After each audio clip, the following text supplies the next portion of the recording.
जी आप सब कुछ जानते हैं, मीडिया वाले साथी हैं। रसोइया लगभग 35-40 साल से स्कूलों में भोजन पकाकर बच्चों को खिलाने का काम करती हैं। बच्चों को खिला तो देती हैं भरपेट, पर उनका परिवार भरपेट नहीं खा पाता, इतना कम मानदेय उनको मिलता है। आज भी उनका मानदेय बड़े दिन बाद 2000 रुपये लगभग 1-2 साल से हुआ है। इसके पहले वो 500 में 50 रुपये में काम की हुई हैं।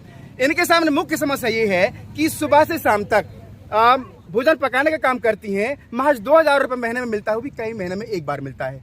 अब 2000 में पूरा दिन चला जाता है। परिवार को पालने के लिए ये मुखिया के बतौर काम करती हैं, पर परिवार पालने लायक 2000 रुपया नाकाफी होता है। इनके सामने समस्या है, सरकार इनको ज़्यादा नहीं तो एक अकुशल मजदूर की तरह मजदूरी के हिसाब से, कुछ नहीं तो कम से कम मनरेगा की मजदूरों से तो कुछ ज़्यादा मिले, क्योंकि सरकार का काम करते हैं। जब सरकारी स्कूल, सरकार का खाना, तो सरकार का पैसा, तो नौकरी सरकारी क्यों नहीं?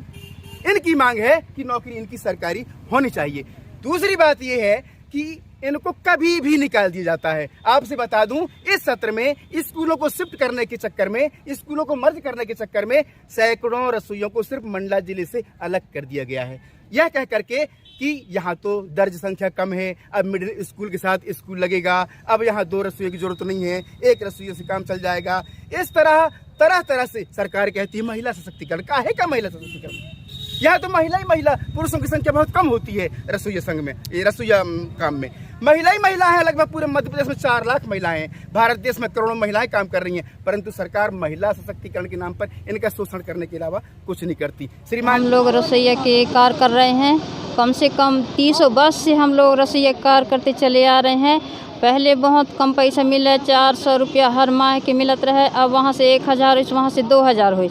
अब 2000 में क्या हम अपने बच्चे को पढ़ा सकेंगे, या 2000 में अपने पेट के पालन पोषण कर सकेंगे, या हम अपने बच्चे को पढ़ा लिखा सकेंगे, या तो फिर हम कपड़े लत्ते तक कुछ नहीं पहना सकते, ना हम खुद के लिए कुछ नहीं कर सकते।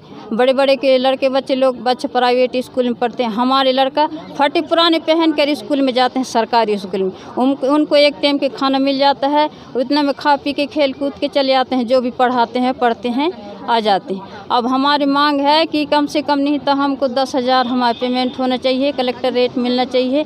2000 में क्या होगा? वो सरकार हमको देता है, चॉकलेट खाने के लिए देता है 2000, बिस्किट खाने के लिए देता है, हमारे पेट भरने के लिए तो देता ही नहीं है।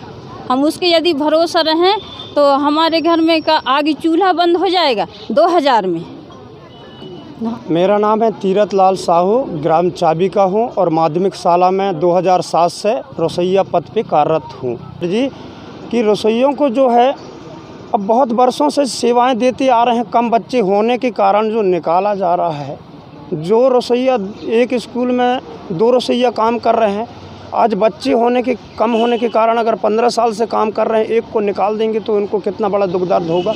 तो हम सरकार से निवेदन करते हैं, हाथ जोड़कर, हम केंद्र सरकार, राज्य सरकार से, कि हमारी रसोइयों को ना निकाला जाए, अथावत रखा जाए और उनका कम से कम उनका मजदूरी जो है, आज रोज़गार गारंटी का वो मजदूरी कलेक्टर रेट दिया जाए।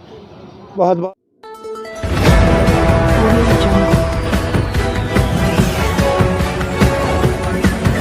Audio